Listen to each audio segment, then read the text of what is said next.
Souvent qu'on est le fruit de nos épreuves et de nos expériences. Tu as eu une enfance difficile, tu en parles très souvent. Oui. Vous avez grandi dans quel quartier? Quelles sont les épreuves que vous avez dû vivre qui, toi, t'ont amené aujourd'hui à te dire une seule chose, l'argent pour l'argent? Ce n'est pas seulement la femme vulgaire, parce qu'il faut reconnaître, il faut me décorer. Oui, je mérite une médaille d'une femme qui a inculqué aux femmes, au Lolo Boss, l'art du travail.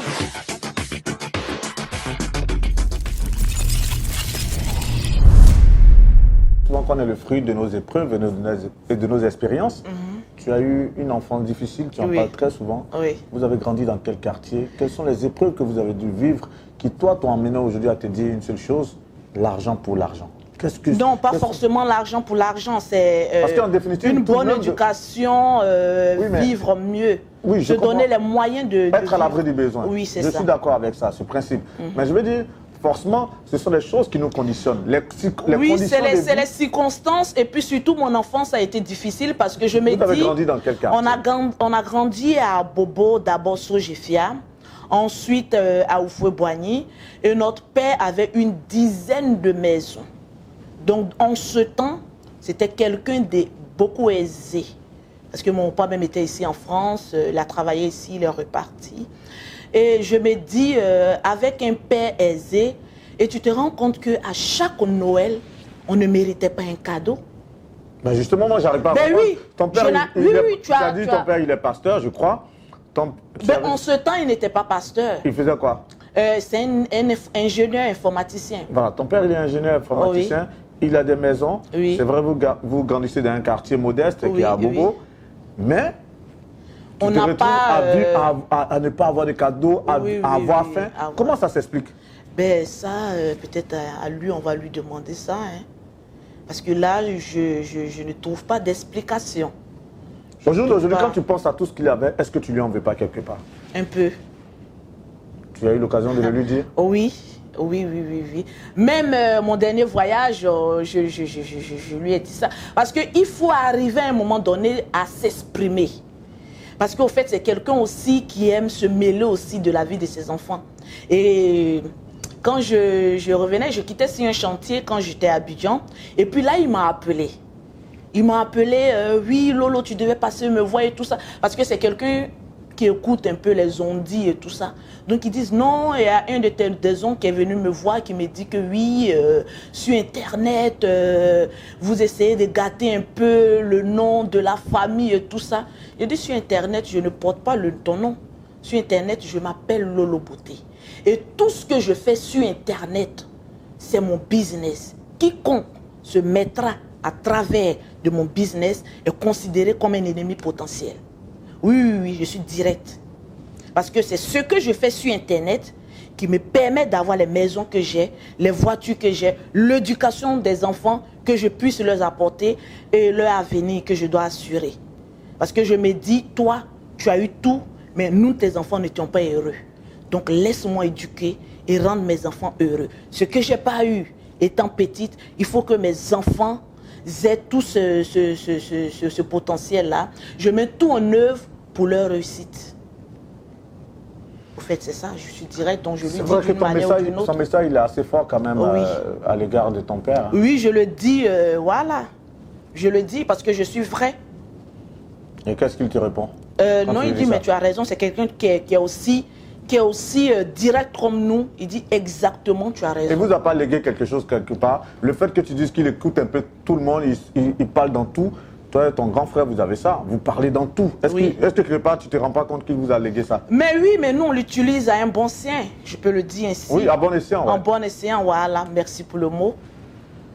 C'est ça. Vous l'utilisez utilement, d'autant plus que ça vous permet d'engranger de l'argent, de faire vos business. De faire nos pauses publicitaires. on va justement en arriver aux différentes pauses publicitaires parce que c'est là qu'on te découvre sur les réseaux sociaux. Lolo Beauté qui monte son petit business donc à 50 000 francs CFA. C'est où tu prends ton premier petit magasin, comment ça évolue et après tu vas faire la promotion sur les réseaux sociaux. Oui, alors j'ai galéré parce que lorsque j'ai fini ma formation, je ne trouvais pas de moyens pour pouvoir faire mon institut de beauté. Donc, j'ai commencé à vendre du charbon 100 francs comme les gens le faisaient, à gérer une cabine, c'est-à-dire j'avais un petit bata, on peut l'appeler, tous les Ivoiriens connaissent le mot.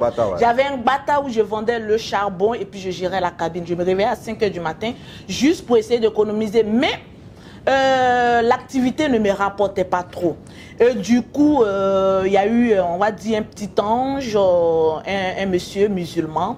Voilà, à chaque fois qu'il est au travail, il m'appelle Madame, vous pouvez me faire un transfert quand je descends, je dis non, il n'y a pas de souci. Donc j'étais très gentil avec les clients et tout ça. Donc un soir, il est venu, il a commencé à causer un peu avec moi. Il a trouvé que, voilà, pour mon âge, j'étais quelqu'un quand même d'ambitieuse. Et puis, j'avais la tête sur les épaules. Je lui ai dit, carrément, on a causé de tout et de rien. Il dit, ah, je vois ton mari et tout ça. Ah, mais oui, mais là, quand même, la femme d'un censeur s'y retrouve. Parce que de professeur, il est passé à censeur, donc le salaire augmente. Il dit, mais la femme d'un censeur qui vend du charbon comme ça.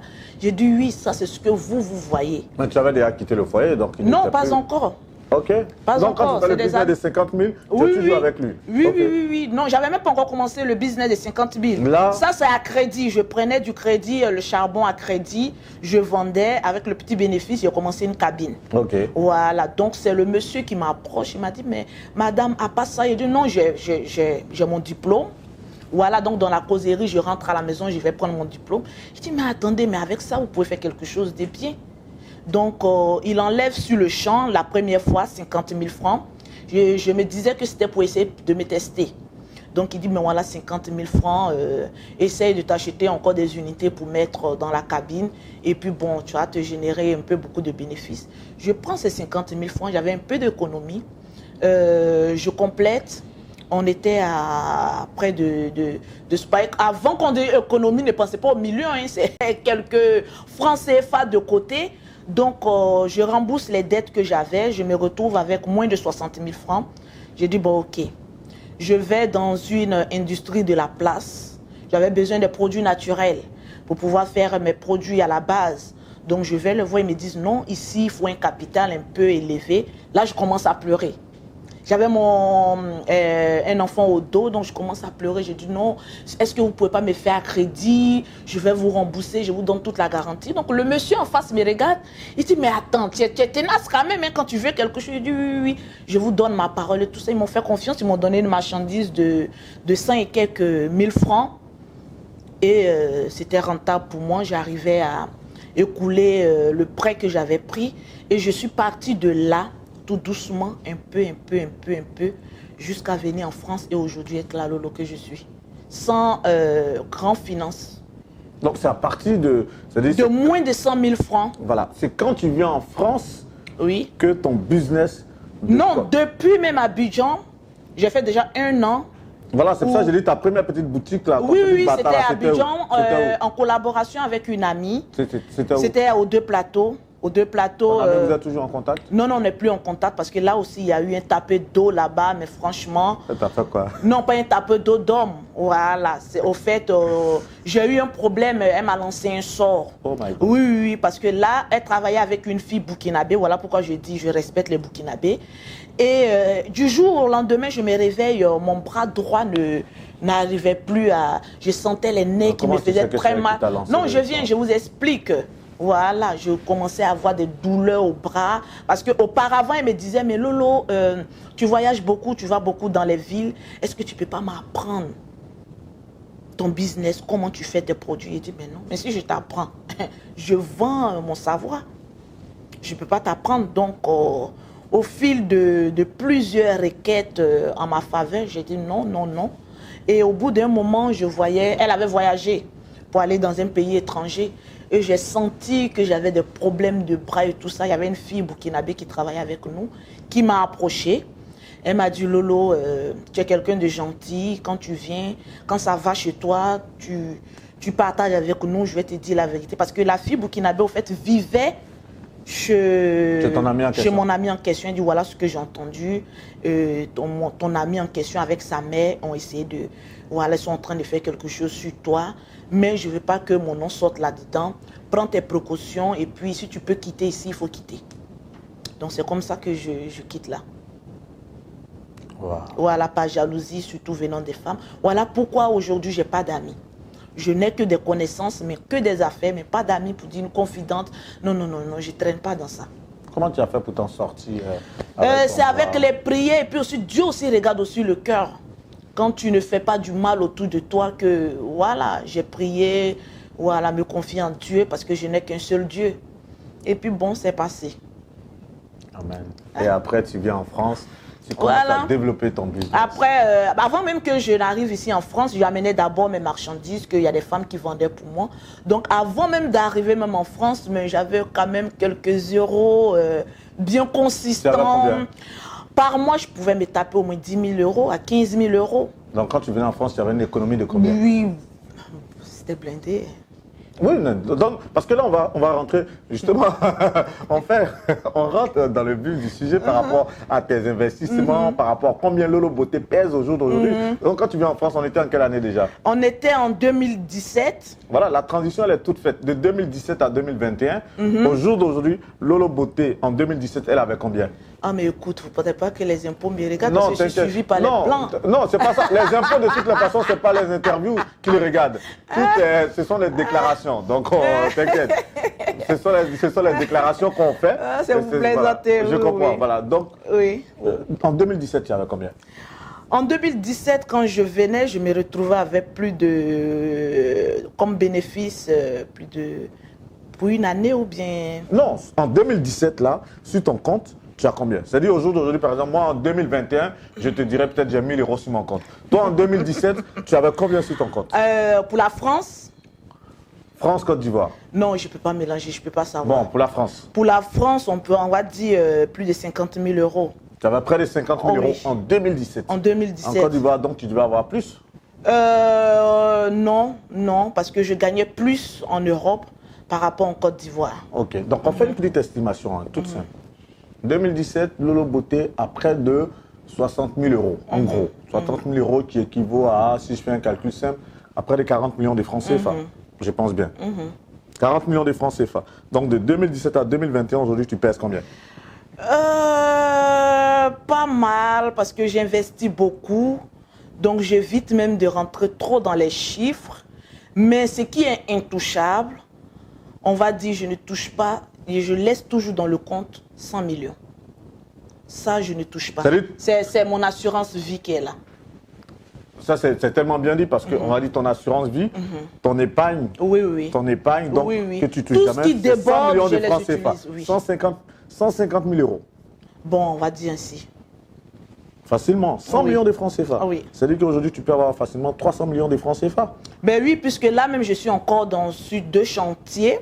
Je pense qu'ils vont me coûter près de 90 millions, mais on va tout doucement. C'est que par quelle magie, par quelle alchimie tu as pu arriver à faire ces chiffres? En fait, je ne fais pas comme les autres.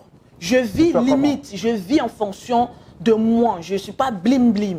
Je ne suis pas trop bijoux, trop sac de valeur, trop vêtements de valeur, parce que je me dis, pour moi, ça compte très peu. On peut s'habiller chiquement, mais pas dépenser des sommes exorbitantes sur ce qui est... mais c'est ce que je dis, mais comment tu as fait au-delà de j'économise beaucoup. Voilà, de l'esprit. J'économise beaucoup. C'est le business de l'esthétique là qui t'a rapporté? Non, pas seulement. J'ai commencé avec le business de l'esthétique. Après, je suis arrivé dans les ventes de voitures.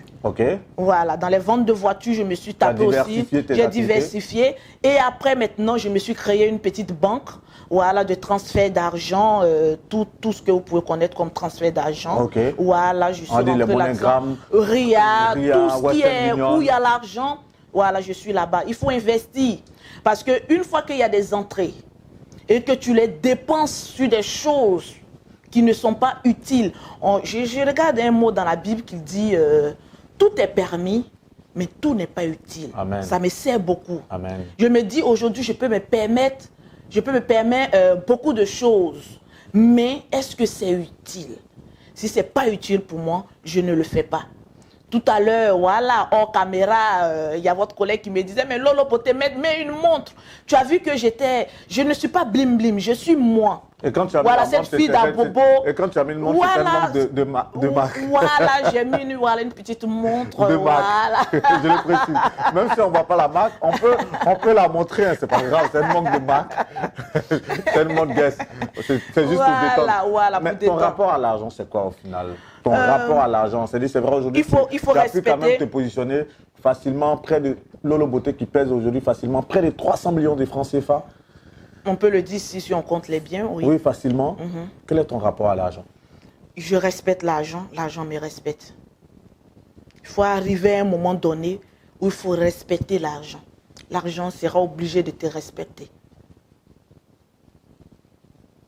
C'est-à-dire? C'est-à-dire, quand je parle du respect de l'argent, je reviens à ce que je disais. Il y a des choses qui ne sont pas importantes. Donc, je ne le fais pas. Vu que je me débrouille toute seule, sans l'aide d'un homme, voilà, je me dis, avec les 5 enfants que j'ai, il faut que je ne vis plus maintenant pour moi, mais je vis pour eux. Donc, je fais beaucoup d'épargne par rapport aux dépenses. Donc, Lorsqu'on a autant d'investissements, autant d'argent, on n'a pas besoin bon, c'est pas autant.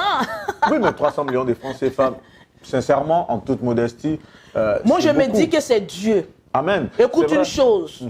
Il y a combien de vendeuses de produits cosmétiques dans le monde? Il y en a beaucoup. C'est clair. Et aujourd'hui, j'arrive à convaincre des femmes. Aujourd'hui, Guillaume Vergès, 300 €. Ce n'est pas donné à n'importe qui ici en France de dépenser sur une gamme de 300 €. Mais c'est la gamme la plus vendue parmi mes produits. Tu as des clients qui ont beaucoup d'argent. Je peux le dire aussi, je peux le dire. Mais c'est la grâce de Dieu, c'est-à-dire je ne force pas. Quand Dieu est dans ton affaire, tu ne forces pas. Souvent, je fais mes comptes et puis je me demande, mais attends, mais comment j'arrive à toucher ça? J'ai l'impression que l'argent se multiplie lorsque je le touche. Je ne sais pas. Non, mais c'est réel. J'ai l'impression que ça se multiplie. J'ai dit, mais attends, ce mois-ci, comment j'ai fait pour arriver à ce bilan-là? Je suis quand même moi-même souvent étonné de mon chiffre d'affaires. Donc je me dis qu'il y a Dieu dans mon affaire. Quand il y a Dieu dans ton affaire, tu ne forces plus. Amen. Il fait le travail pour toi. Bah justement, lorsqu'on a Dieu dans son affaire et qu'on a, en tout cas, on arrive à cette somme qui est assez conséquente, est-ce qu'on trouve encore le besoin d'aller s'afficher à faire les directs sur Facebook? Parce que tu n'as pas besoin de faire les directs pour que ton Western Union marche, pour qu'on ait les transferts d'argent, pour que l'immobilier dans lequel tu es fonctionne. Est-ce que tu es obligé de continuer toujours à faire ça? Oui, on est obligé parce que... Tu ne peux pas penser à nos stratégies. Vous savez, il y a des grandes entreprises qui ne cessent pas de faire la pub. Il y a des marques que je suis venu trouver, mais qui ne cessent pas de faire encore la pub. Est-ce que tu ne pourrais pas changer ta stratégie de communication? Jusqu'à présent, on ne change pas une équipe qui gagne. Oui, je comprends. Mais après un moment, en termes de stratégie... Mais le moment n'est pas encore arrivé. En termes de stratégie, il faut se réinventer. Aujourd'hui, tu absorbes les réseaux sociaux avec que ce soit ta chaîne YouTube, ta page Facebook et autres. Mais est-ce que tu ne pourrais pas rentrer, on va dire, dans quelque chose d'assez bien planifié, d'assez bien institutionnel? Est-ce que tu es un chargé de communication? Est-ce que tu as des personnes qui organisent tout ça quand même, de sorte à ce que demain, on voit Lolo Beauté en train de faire des spots publicitaires, en train de faire des spots radio, télé? Oui, j'ai un chargé de communication, mais au fait, je pourrais me retrouver, on va dire, dans un planning un peu débordé. Il y a des publicités que je n'accepte pas. Je dis pour un temps. Mais en termes de strates, en stratégie, oui. En termes de stratégie, est-ce que ton conseiller ne pourrait pas te dire, OK, Lolo, c'est vrai, depuis un moment, tu fais des directs sur Facebook, c'est vrai, ça tourne bien, mais moi, je te conseille qu'on fasse des spots publicitaires qu'on va faire passer, par exemple, chaque jour, chaque semaine, et après, qui vont être diffusés sur d'autres supports, que de rester toujours là, appuyé, à vraiment à vouloir mettre sa bouche un peu partout. Mais oui, mais la bouche aussi rapporte aussi beaucoup. Oui. Donc, tu es dans l'esprit, parce que là, même quand je suis partie à Abidjan, c'était aussi pour ça aussi, on a développé avec, mais vous le saurez dans les jours à venir. C'est bien, que ceux qui vont suivre la vidéo... Mais vous allez voir, parce que je me dis, les gens me regardent depuis plusieurs années et ils commencent à voir qu'il y a un peu nette amélioration au cours des années. Parce que Lolo Beauté d'aujourd'hui n'est pas Lolo Beauté, la sauvageonne des débuts des réseaux sociaux. Il y a un changement.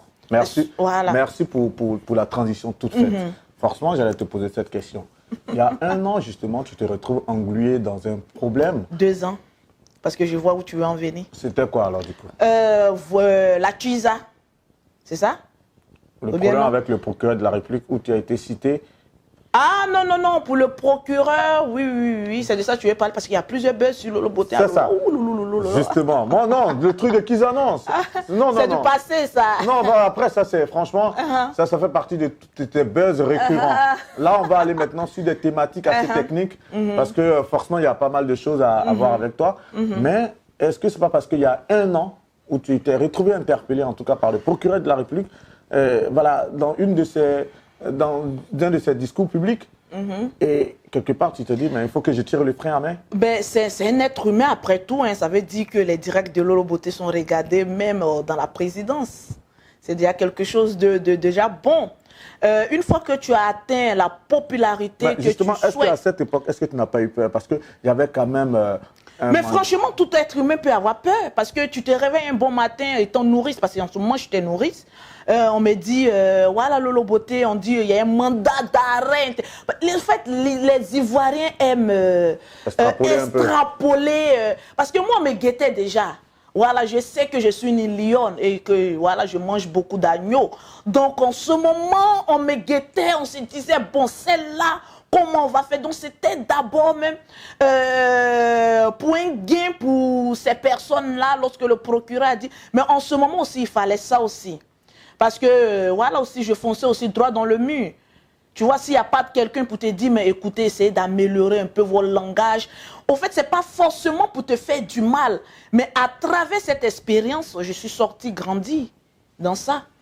Aujourd'hui, on voit Lolo Beauté poser. Elle a toujours sa manière de parler, les petits tacles au passage. Mais je reste la djadja. Ça t'a recadré? Ça m'a recadré, oui. Parce qu'à arrivé à un moment donné, l'être humain même a besoin qu'on lui dise, mais tu vas un peu trop loin.